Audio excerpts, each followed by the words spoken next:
One family and community continues to speak out about safe homes and good relationships.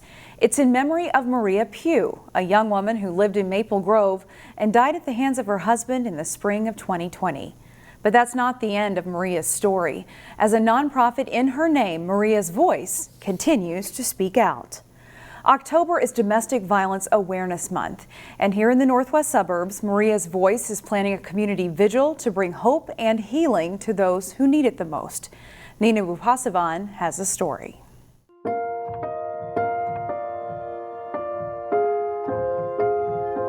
Here an angel stands with wings wide open, bricks neatly placed beneath, a place of peace and grief. Domestic violence thrives in silence. Until people speak up and stand up to break the cycle. I always love to talk about Maria because she was such a wonderful person and continues to be a wonderful person in inspiring our work.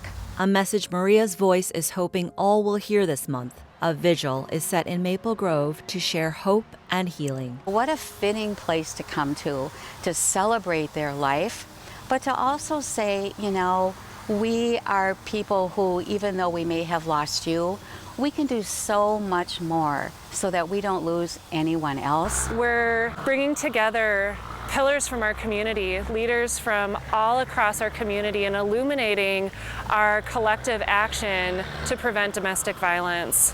And I think it's going to be really powerful to have us all together and say, look what we can do when we join together. This is one of many efforts Maria's Voice is working on for October. Awareness, education, and safe action breaks the silence. Others include an educational video for the workforce, and more importantly, inviting vital voices to the table. We really believe in men being allies to ending domestic violence. They have a really powerful role to step into. We want to have happy, safe, healthy, equal relationships. We think everyone deserves that, and a safe home. A mission they plan to keep alive regardless of time. Prevention of abuse is about kindness. It's about love. And we're guided by Maria in that, and she is our angel. The vigil is from 6 to 7 p.m. at the Angel of Hope statue at the Maple Grove Arboretum on October 7th. Nina Bupasavan, CCX News. Hennepin County hopes to take a closer look at how domestic violence is reported in the state and seeing if the same can be done to report hate crimes. That's the idea behind a new anti-hate initiative that Hennepin County recently approved to kickstart with $1 million of funding. We talked about it with Hennepin County Commissioner Jeff Lunde, who represents District 1. Let's begin with the county passed an anti-hate initiative. What does that mean? Yeah, it's really an effort by our office to help guide this conversation. We've had lots of hate incidents in the state, hate crimes, and really there's no good place to report them. There's no good place for people to get resources, and no clear definition of what's a crime, what's an incident.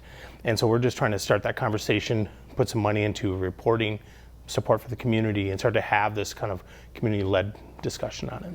Similar to how the state tracks domestic violence is how you guys are looking at this, right? Yeah, right now, people don't know if something's hate or not, and they don't report, or they don't trust the system, kind of like domestic abuse. When a victim doesn't trust police or doesn't trust something, they don't report.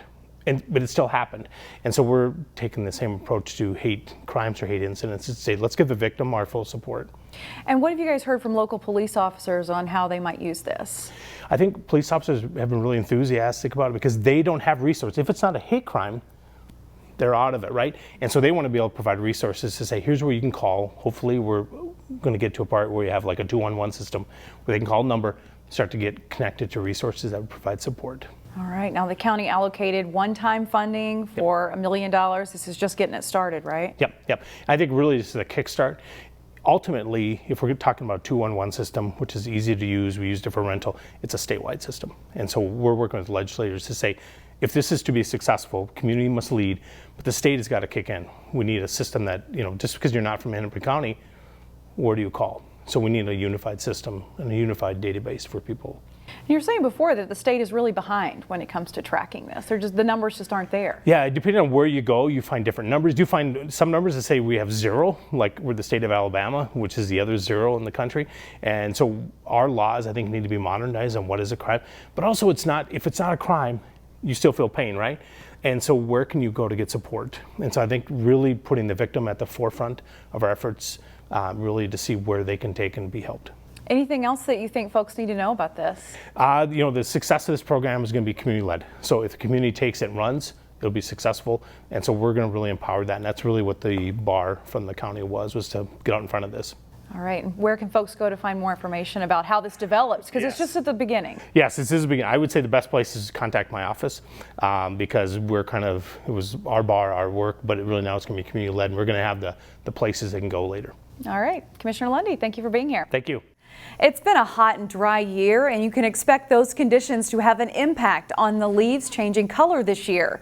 Maples are already putting on a show. Colors are near peak in the northern parts of the state, but you can expect to see peak color in the Twin Cities in mid-October. That's thanks to those warm temperatures. We'll leave you with these colors from Maple Grove.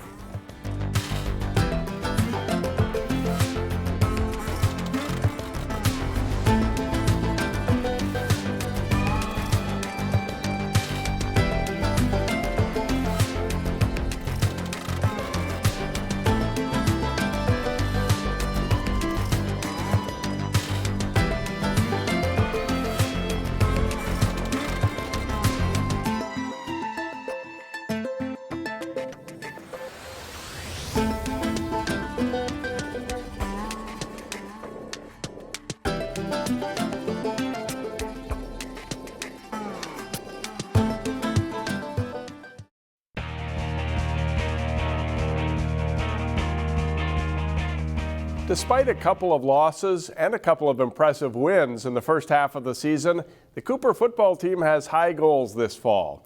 Hawks quarterback Joe Russell is featured in this week's CCX Sports Spotlight.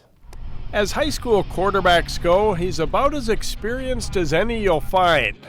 Cooper senior Joe Russell is in the middle of his third season starting and shining for the Hawks. We knew he was going to be a really great player as a freshman, and then going into his sophomore year, it's just been a pleasure to coach. He's a respectable young man, obviously athletic, gets the job done in the classroom as well. So he's one of those guys that makes me happy as a coach coming to practice. Russell's grown as a leader, and this year has even stepped it up a notch vocally. Every year since my sophomore year, all my coaches and my parents were telling me I need to be more vocal. So I think it was probably the Armstrong game. I went at halftime and I gave him a little pep talk. We came out and did our jobs in the second half. Joe threw for nearly 2,000 yards and 20 touchdowns as a sophomore and piled up a shade under 1,400 yards passing with 12 TDs in the pandemic-shortened 2020 season. Russell throwing for the end zone and a touchdown. The schedule's gotten tougher this fall, but he averaged over 200 yards passing with 9 TDs through the first 4 games. A stellar receiving core helps, and they love their QB. He's super smart, actually. He has a really good arm, and he knows where the ball needs to go. He can read defenses very easily, and he's also very athletic, so getting out of pocket is nothing for him. He's definitely a leader on the field. That helps a lot. He definitely pushes every one of his receivers to be the best they can on and off the field, whether it's being in the playbook, giving full effort, or anything like that. And Joe relies on that experienced group of pass catchers to let him know what they are seeing from opposing defenses too. I think every play we run, we find an opening. Our team, we have a very smart team, so every time we run a play, they're coming back to me telling me what they see, and I tell Coach Teepee, and he calls the play for them. Russell throwing it up deep downfield for Connors, tipped, and he's got it. Joe, actually, he's really good about giving us all the ball, especially when we need it. We need big plays, and it's actually really nice to have a bunch of different playmakers, so I don't have to have a bunch of weight on my shoulders. Joe doesn't have to have weight on his shoulders, and we all can just get the ball and make plays the way we need to. Russell's, of course, worked closely with Hawks offensive coordinator and co-head coach Tony Patterson. They've started to think alike.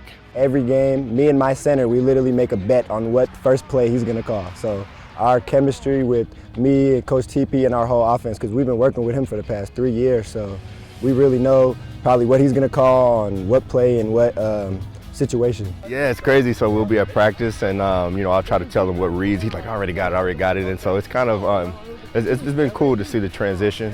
He's been getting stronger, smarter, and he's actually a student of the game, and so that's what you want at that quarterback position. Joe is getting a lot of Division I college interest, but some project him at positions other than quarterback. He's taking that in stride while considering offers. I would love to play quarterback in college. That's really where my main thought is, but if they need me somewhere else and I have a better opportunity to place another position, I'll do it, without a doubt. I feel like Joe's a quarterback. It's not a biased opinion of mine. I think he's one of the better quarterbacks in the state, and whoever gets him will get a great competitor, a great leader. I know that some schools are recruiting him as an athlete, but my own personal opinion, I think he's a quarterback, and I think he's a darn good one too. No doubt Joe Russell's teammates and opponents agree. His college position will sort itself out. But for now, the goal is getting the Hawks in position to reach the state playoffs for the first time since the mid-1990s. The Hawks take on longtime nemesis Spring Lake Park on the road this coming Friday. The Panthers are not in the same playoff section as Cooper anymore, so a possible path to state won't include them. Thanks for watching CCX Sports. I'm Jay Wilcox. Find more prep sports games and highlights at ccxmedia.org and follow us on social media.